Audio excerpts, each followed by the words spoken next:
Hi, I'm Anna. Welcome to the Flex podcast. So, today I think this is going to be kind of short. So, hopefully, it's just a little bit of a boost. I want to talk about creating a morning routine. And the reason why this can be important is because for a lot of people, we have these really big goals that we're working towards. And let's be honest, most people have quite a busy life. They've got very many things going on. And when they're not able to be 100% on it, or they're not able to achieve the goal they set themselves for things that sometimes are outside of their control, it can feel a bit like it gives you a bit of a knock and it feels like you're not moving anywhere. And one of the ways that we can start to work around that is by creating a morning routine that helps us do that. Now, first and foremost, I'm not talking about suddenly being the person who's, in the gym, gets up 4 hours before their kids and does everything they want to do in order to make that day work. That's obviously not feasible for most people. But we can use our morning to do some small changes. Maybe for some people it's bigger changes because they have the time, and that's great. But for a lot of people it will be smaller changes that help them to feel like they are still doing something for themselves that day, even if the rest of the day is very, very busy, has very many things happening. And sometimes, let's be honest, some of those things that happen are completely out of our control, like if we have to stay late at work, or we've got tons of childcare to do, or I don't know, everything just gets kind of on top of us. So first and foremost, I would say, I did just say that, but I'm saying it again. First and foremost, or second and second most, I would think before you start thinking about your morning, think about your bedtime. So for a lot of people, I'm not saying everyone, but for a lot of people, our bedtimes are a bit sketchy.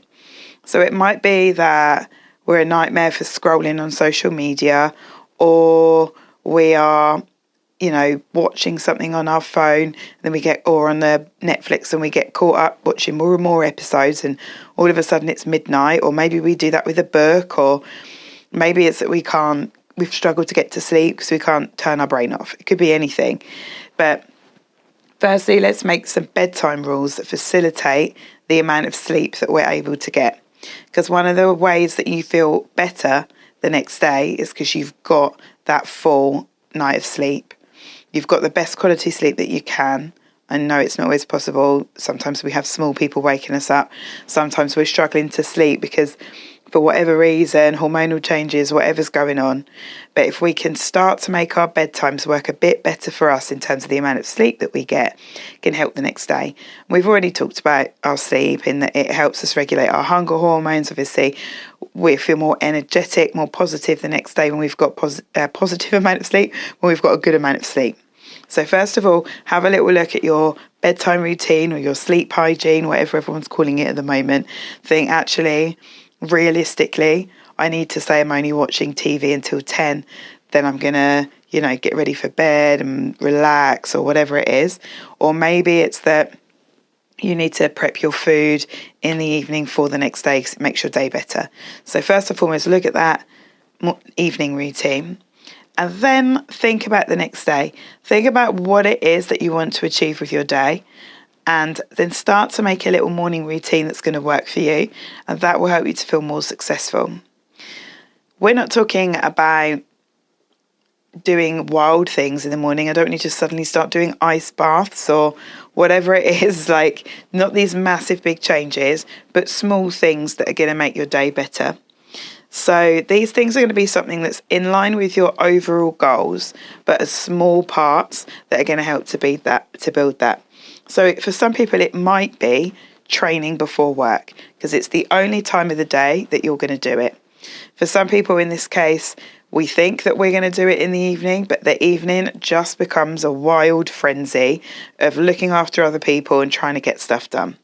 And actually, it might be better that we can fit 30 minutes in the morning. It might not even be 30 minutes, it might be 20 minutes, 15 minutes. It might be simply doing 10 press-ups and 10 squats 3 times.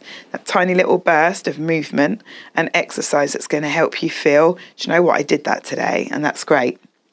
It could be that you work from home, so you have time to go for a 10 to 15 minute walk before you start your working day, in and amongst all the other things I know you have to do. But we're starting by getting in those few steps that when we look at our step count halfway through the day and we realise we've been sat at our desk for 4 hours, that actually getting those few steps in can make a really big difference to how we feel about that later. So now, because we've already done 1,500, 2,000 steps, whatever it is, before we start work, then trying to get another 1,000 steps in, 2,000 steps in on our lunch or after work doesn't feel like such a big deal. Then it's helping us get towards that overall step goal and that overall movement goal. It could be that you're trying to drink more water because you have this day where you end up literally not having time to have a drink. So you're like, right, I'm going to get a pint of water in before I start work. Then I know I've done one. Brilliant. It could be that you're trying creatine out. So it's like, I'm going to make my creatine drink before I start anything, and I'm going to help get that done, or I'm going to take my tablets, whatever it is.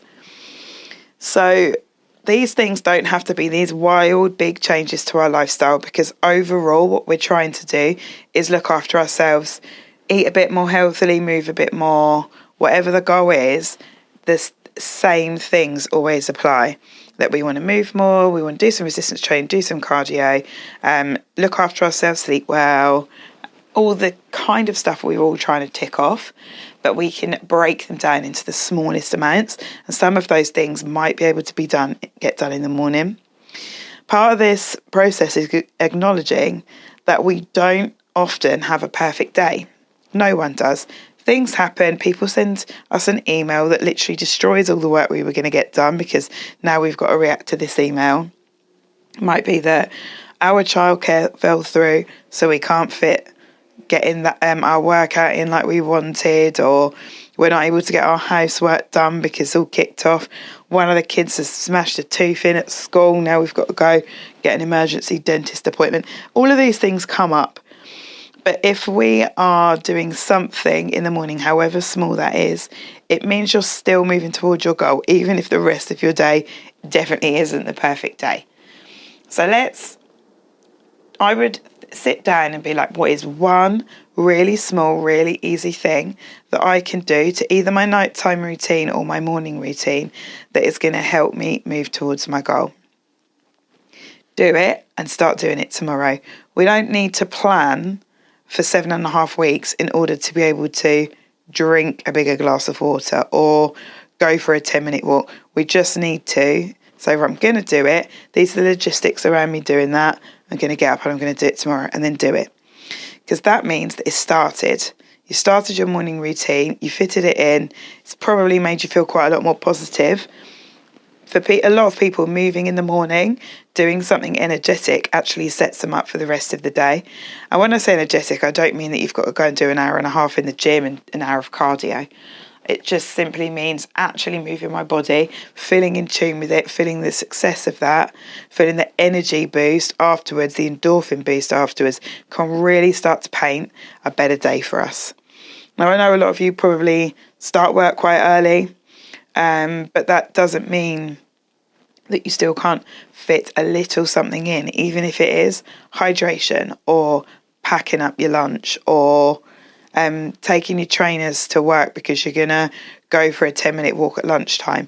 Anything that helps you move towards your goal is absolutely a great thing, because really we are working towards feeling better, feeling more energetic, moving more, and we can do all these tiny little things to get in. That's really all I have to say on the matter. I just want you to not beat yourself up because you're not a paid athlete. None of us are being paid to work out all day and eat a perfect diet. We're not professional bodybuilders. We're not on the Team GB. We're not playing for the Lionesses. We've got jobs, we've got responsibilities. We're not getting paid to do the workouts and stuff. So actually, what we can do to look after ourselves around all the other responsibilities that we have, and I'm not saying that professional athletes don't have a lot of responsibility, they do, but obviously they're being paid to do the thing that you're trying to fit in your spare time. So we just need to be a little bit more realistic about what we might think other people are doing versus what we're doing. Because sometimes it's quite easy to think, oh, I was so rubbish, I didn't do anything. Everyone else is doing better than me. But actually, that's not the case, because we're not comparing ourselves to fitness professionals and athletes and people who don't have kids when we have kids. Like, that's not a fair comparison. And it's the same with me, and I say this a lot. I literally do some of my work, well, let's say, a third of my working week is spent with clients in the gym. That means that I always have access to do my workouts.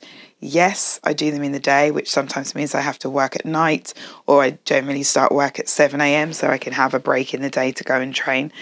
But I don't have kids and I work in a gym, so it's logistically easier for me to do that.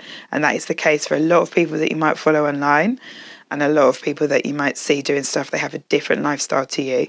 So let's just be realistic, big ourselves up, start the day in a positive way, and then let everything else happen, and see how doing that one positive thing can affect our mood and our perception of our own success during the rest of our day and the rest of our week. Because really, it's a cumulative effect of every small thing we do over a longer period of time that is moving us towards our goals. Right, I am quick. I'm under 12 minutes, so I'm going to stop talking. Hope that's helped. And do, as always, stay in touch if you want to. DM me on Insta, Facebook. I do have a TikTok. I never really go on there, so I probably wouldn't bother messaging me on that if I'm completely honest. However, I'm on my website. You've all got my email if you want it. Drop me an email if you need help, and I'll talk to you again soon.